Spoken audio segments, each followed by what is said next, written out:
اعوذ باللہ من الشیطان الرجیم بسم اللہ الرحمن الرحیم قل اعوذ برب الناس ملک الناس الہ الناس من شر الوسواس الخناس الذی یوسوس فی صدور الناس من الجنۃ والناس۔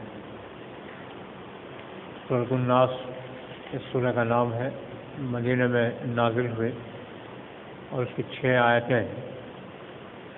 اس سے پہلے کا سورۃ الفلق، اسی کے ساتھ میں اس کو بھی نازل کیا گیا، جیسا کہ کل کی نشست میں کہا گیا کہ یہ معوذتین ہیں جو اللہ تعالیٰ نے رسول اکرم صلی اللہ علیہ وسلم پر انسانوں کی سیکورٹی کے لیے نازل کی ہیں۔ یہ سیکورٹی دینے والی، تحفظ دینے والی آیتیں ہیں۔ چنانچہ اللہ کا ارشاد ہے، قل اعوذ برب الناس، اے محمد آپ کہیے کہ میں لوگوں کے رب کی پناہ میں آتا ہوں۔ یہاں پر اللہ تعالیٰ نے رب الناس استعمال کیا ہے، کیونکہ جو انسانوں کو دھوکہ جو ہوتا ہے، فریب ہوتا ہے، کوئی پریشانی، کوئی مصیبت انسانوں پہ آتی ہے تو انسانوں ہی سے آتی ہیں۔ کوئی بھی جانور یا کوئی بھی دوسری مخلوق انسانوں کو نقصان نہیں پہنچاتی جتنا انسان خود انسان کو پہنچاتا ہے۔ انسانوں سے دشمنی ہوتی ہے، انسانوں سے حسد ہوتا ہے، انسان آپس میں ایک دوسرے کو جو ہے مارتا ہے، کاٹتا ہے، ظلم کرتا ہے، ناحق کسی کا مال چھین لیتا ہے اور کسی کے حقوق کو غصب کرنے کی کوشش کرتا ہے اور اس کی آزادی کو چھیننے کی کوشش کرتا ہے۔ یہ سب انسان ایک انسان کے لیے کرتا ہے، کوئی دوسری مخلوق اس کے سامنے نہیں آتی۔ دوسری مخلوق سے بھی نقصان پہنچتا ہے لیکن وہ دوسری طرح کا ہے۔ اللہ تعالیٰ نے یہاں پر ارشاد فرمایا، قل اعوذ برب الناس، لوگوں کے رب کی پناہ میں آتا ہوں آپ کہیے، مالک الناس، لوگوں کے بادشاہ کی۔ یعنی اللہ تعالیٰ نے 2 چیزیں یہاں پر بیان کی ہیں کہ ایک تو ہے رب الناس، یہ لوگوں کا رب، لوگوں کو پالنے والا، جو پالنے والا ہے، لوگوں کو جو پرورش کرنے والا ہے۔ اگر اسی کے ہم پناہ میں چلے جائیں تو پھر لوگ ہمیں کوئی نقصان نہیں پہنچا سکتے۔ شرط یہ ہے کہ ہم اس کی پناہ میں اخلاص کے ساتھ جائیں، للہیت کے ساتھ جائیں اور کوئی شرک نہ کرتے ہوئے جائیں۔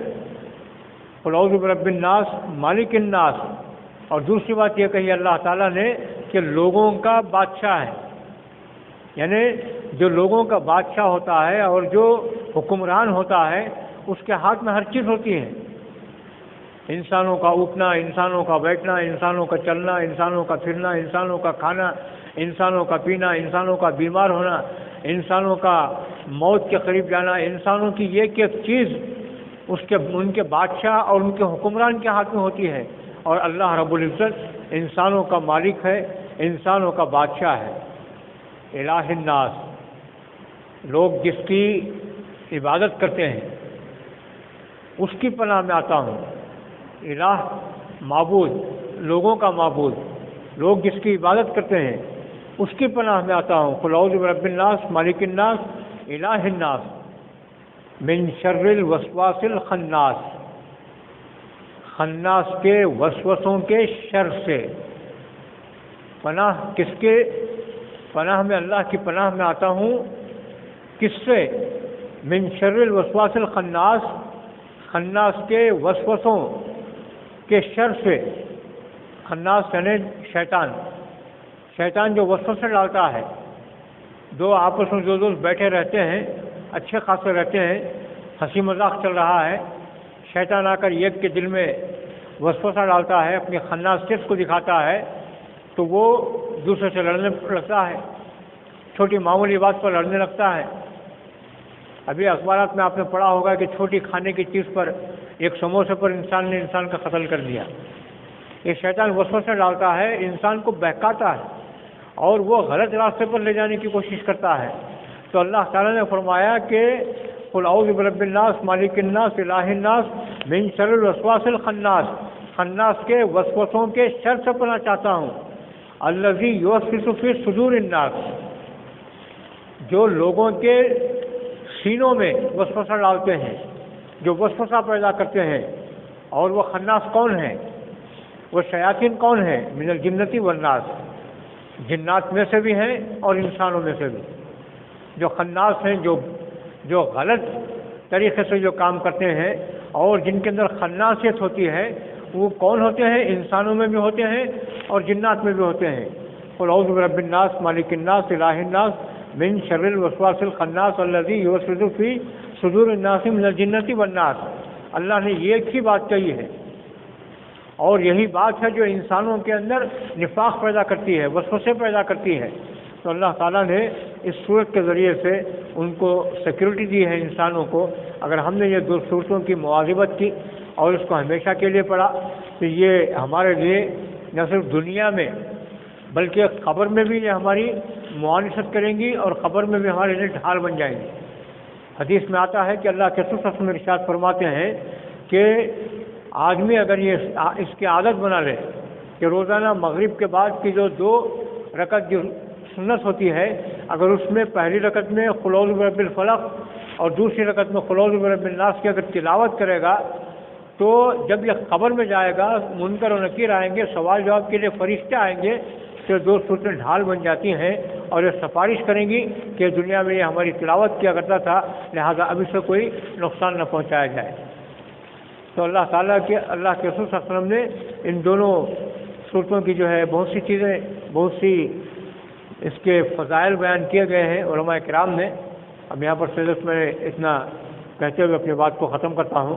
اللہ تعالیٰ کا یہ بہت بڑا فضل و انعام ہے کہ اس سال میں نے سوچا تھا کہ شاید لاک ڈاؤن کی وجہ سے یہ تفسیر کا پروگرام آگے نہ بڑھ سکے گا، لیکن لاکھوں بار اللہ تعالیٰ کا ہم شکر بجا لاتے ہیں کہ اللہ تعالیٰ نے اس تفسیری پروگرام کو حسب ثابت، حسب روایت اس مسجد کے اندر قریب جو ہے 55 سال سے یہ تفسیر کا پروگرام رمضان میں چل رہا ہے۔ 55 سال، 35 سال والد محترم حضرت فقیہ ملت علیہ الرحمہ نے 35 سال اس کی مواظبت کی، اور آخر جو ہے اس کے بعد 20 سال سے یہ سلسلہ چلا رہا ہے بغیر کسی ناغے کے، اور ایک دن کا بھی ناغہ کیے بغیر۔ اس مرتبہ اس دن میں بات یہ تھی کہ شاید ہو سکتا ہے کہ لاک ڈاؤن کی وجہ سے یہ سلسلہ روکنا پڑے گا، لیکن اللہ کا لاکھ لاکھ شکر ہے، سننے والے 2-3 ہی صحیح لیکن کم سے کم جو ہے بیٹھے ہوئے ہیں، اور یہاں سے جب سوشل میڈیا میں جاتی ہے تو بہت سے لوگ ہیں جو سن رہے ہیں، پسند کر رہے ہیں، اور آخر کو دعائیں بھی دے رہے ہیں۔ آپ تمام حضرات کا شکریہ کہ آپ نے جو ہے اس کلام اللہ کی آیتوں کو آپ نے سنا، اور اگر اللہ تعالیٰ جو ہے اس کے اوپر عمل کرنے کی بھی ہمیں توفیق عنایت فرما دے تو یہ بہت بڑی بات ہوگی کہ اللہ تعالیٰ اپنے کلام کی آیتوں پر عمل کرنے کی ہمیں توفیق اگر دے دے گا تو میں سمجھتا ہوں کہ دنیا کی بہت بڑی دولت ہے۔ آدمی جو ہے پڑھتا ہے، سمجھ بھی لیتا ہے، لیکن عمل کرنا یہ مرحلہ مشکل ہوتا ہے۔ اللہ تعالیٰ سے یہی دعا ہے کہ اللہ تعالیٰ جو کچھ بھی ہم نے کہا اور جو کچھ بھی سنا ہے اس کے اوپر ہمیں عمل کرنے کی توفیق عنایت فرمائے، اور جس طرح سے یہ معمول رہا اسی طرح سے رمضان کے دوسرے معمولات بھی الحمدللہ اس مسجد میں رہے۔ تراویح بھی الحمدللہ پوری ہو رہی ہیں، تفسیر کا پروگرام بھی ہو رہا ہے، نمازیں بھی ہو رہی ہیں اور روزے بھی کھولے جا رہے ہیں، لیکن ایک چیز کی کمی ہے، وہ ہے ہمارے اس مسجد کے مصلی، جن کے بغیر یہ مسجد ویران سی اور سونی لگ رہی ہے۔ اللہ تعالیٰ سے میں دعا کرتا ہوں کہ اللہ تعالیٰ جلد سے جلد ہماری مسجدوں کو پھر سے آباد فرما دے۔ یہ جو ویرانی ہے یہ ہمیں دیکھی نہیں جا رہی ہے۔ آخر جو ہے 10 دن کا اعتکاف بیٹھا ہوا ہے، مسجد میں بیٹھا ہوا ہے، تو اس بار لگ رہا ہے کہ آخر نے اعتکاف کیا ہے، کسی کا آنا جانا نہیں، کسی کا ملنا جلنا نہیں ہے، تو بہت سے کم لوگ آ رہے ہیں جو ملاقات کے لیے آ جاتے ہیں، اور کچھ لوگ جو ہے خیر خیریت کے لیے بھی آ جاتے ہیں، اور کچھ لوگ جو ہے آخر کو کچھ دینے کے لیے بھی آ جاتے ہیں، لیکن بہت کم۔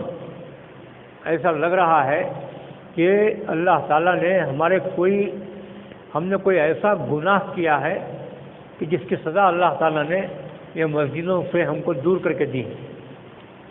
اللہ تعالیٰ سے میں دعا کرتا ہوں کہ یا اللہ یہ جو مسجدوں سے ہمیں دور کیا ہے اللہ، تو ہمیں مسجدوں کے قریب بلا لے، مسجدوں کے اندر بلا لے۔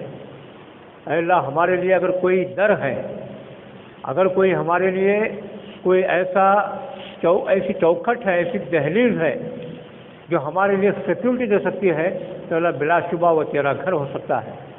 ہمارے گھر ہمارے لیے سیکورٹی نہیں ہے، وہاں بھی پریشانیاں ہیں۔ اگر سکون ہے تو اللہ تیرے گھر میں ہے، اور یہ سکون ہم سے مت چھین اے اللہ۔